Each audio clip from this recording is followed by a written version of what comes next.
Clip number 1178۔ اس clip میں آپ قرآن پاک کی سورہ احزاب کی آیت نمبر 59 سے 62 تک کی تلاوت، ترجمہ اور تفسیر قرآن صراط الجنان سماعت فرمائیں گے۔ بسم اللہ الرحمن الرحیم۔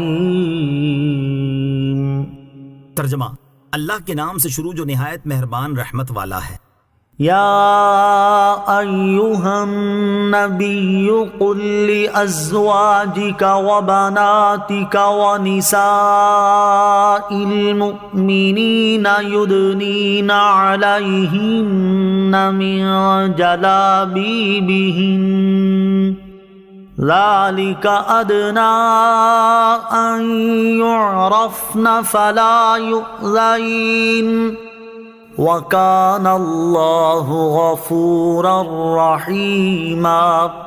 ترجمہ: اے نبی، اپنی بیویوں اور اپنی صاحبزادیوں اور مسلمانوں کی عورتوں سے فرما دو کہ اپنی چادروں کا ایک حصہ اپنے اوپر ڈالے رکھیں، یہ اس سے زیادہ نزدیک ہے کہ وہ پہچانی جائیں تو انہیں ستایا نہ جائے، اور اللہ بخشنے والا مہربان ہے۔ یا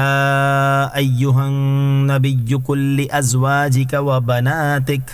اے نبی اپنی بیویوں اور صاحبزادیوں سے فرما دو۔ ارشاد فرمایا کہ اے پیارے حبیب علیہ الصلوۃ والسلام، آپ اپنی ازواج مطہرات، اپنی صاحبزادیوں اور مسلمانوں کی عورتوں سے فرما دیں کہ جب انہیں کسی حاجت کے لیے گھر سے باہر نکلنا پڑے تو وہ اپنی چادروں کا ایک حصہ اپنے منہ پر ڈال کر رکھیں اور اپنے سر اور چہرے کو چھپائیں۔ زمانہ جاہلیت میں یہ طریقہ تھا کہ آزاد عورتیں اور باندیاں دونوں قمیص اور دوپٹہ پہنے چہرہ کھول کر باہر نکلتی تھیں، اور جب رات کے وقت قضائے حاجت کے لیے کھجوروں کے جھنڈ اور نشیبی زمینوں میں جاتی تو بدکار لوگ باندیوں کے پیچھے جاتے، اور بعض اوقات وہ آزاد عورتوں پر بھی دست درازی کرتے اور یہ کہتے کہ ہم نے اس کو باندی گمان کیا تھا۔ اس پر آزاد عورتوں کو یہ حکم دیا گیا کہ وہ چادر سے جسم ڈھانک کر سر اور منہ چھپا کر باندیوں سے اپنی وضع ممتاز کر دیں تاکہ کوئی شخص ان کے متعلق بری خواہش نہ کرے۔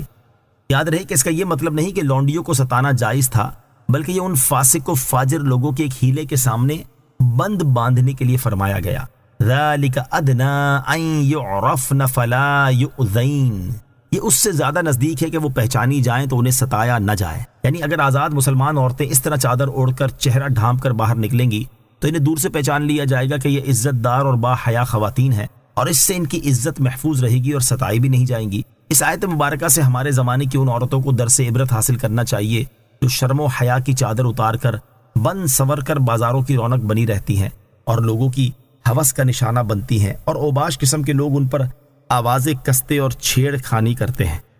لَئِن لَّمْ يَنْتَهِ الْمُنَافِقُونَ وَالَّذِينَ فِي قُلُوبِهِم مَّرَضٌ وَالْمُرْجِفُونَ فِي الْمَدِينَةِ لَنُغْرِيَنَّكَ بِهِمْ ثُمَّ لَا يُجَاوِرُونَكَ فِيهَا إِلَّا قَلِيلًا مَلْعُونِينَ أَيْنَمَا ثُقِفُوا أُخِذُوا وَقُتِّلُوا تَقْتِيلًا سنت اللہ فی الذین خلوا من قبل ولن تجد لسنت اللہ تبدیلا۔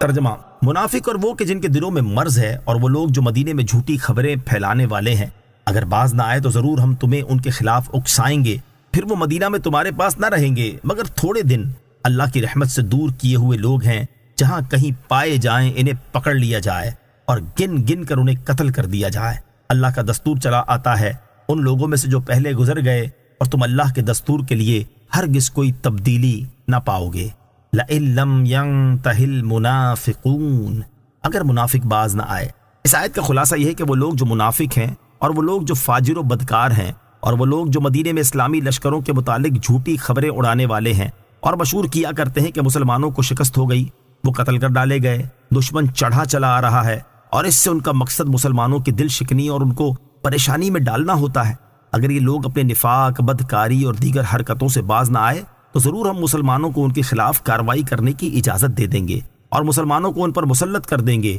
پھر وہ مدینے میں تمہارے پاس تھوڑے دن ہی رہیں گے، پھر ان سے مدینہ طیبہ خالی کرا لیا جائے گا اور وہ لوگ وہاں سے نکال دیے جائیں گے۔ غلط خبریں پھیلا کر مسلمانوں کی حوصلہ شکنی کرنے والے دل کے منافقوں کی حالت کو آج کے دور میں آسانی سے سمجھنا ہو تو چند دن اخبار پڑھ کر دیکھ لیں کہ مغرب کے غلام لکھاری مسلمانوں کو اپنے مغربی آقاؤں سے ڈرانے کے لیے ان کی طاقت، ترقی، تہذیب کو کیسے بڑھا چڑھا کر پیش کرتے ہیں، اور مسلمانوں کی طاقت، تہذیب اور ماضی و حال کو کس طرح تاریخ بنا کر پیش کرتے ہیں۔ ملعونین، اللہ کی رحمت سے دور کیے ہوئے لوگ ہیں، یعنی منافقین اللہ تعالیٰ کی رحمت سے دور کیے ہوئے لوگ ہیں۔ اگر یہ اپنے نفاق اور جھوٹی خبریں اڑانے پر قائم رہیں تو یہ تمہیں جہاں بھی مل جائیں انہیں پکڑ لو اور گن گن کر انہیں قتل کر دو۔ سنت اللہ فی الذین خلو من قبل، اللہ کا دستور چلا آتا ہے ان لوگوں میں جو پہلے گزر گئے، یعنی ان منافقوں کے بارے میں جو حکم دیا گیا وہ کوئی نیا حکم نہیں ہے، بلکہ پہلی امتوں کے منافقین جو ایسی حرکتیں کرتے تھے ان کے لیے بھی اللہ تعالیٰ کا دستور یہی رہا ہے کہ جہاں پائے جائیں مار ڈالے جائیں، اور اللہ تعالیٰ کا دستور تبدیل نہیں ہوتا بلکہ وہ تمام امتوں میں ایک ہی طرح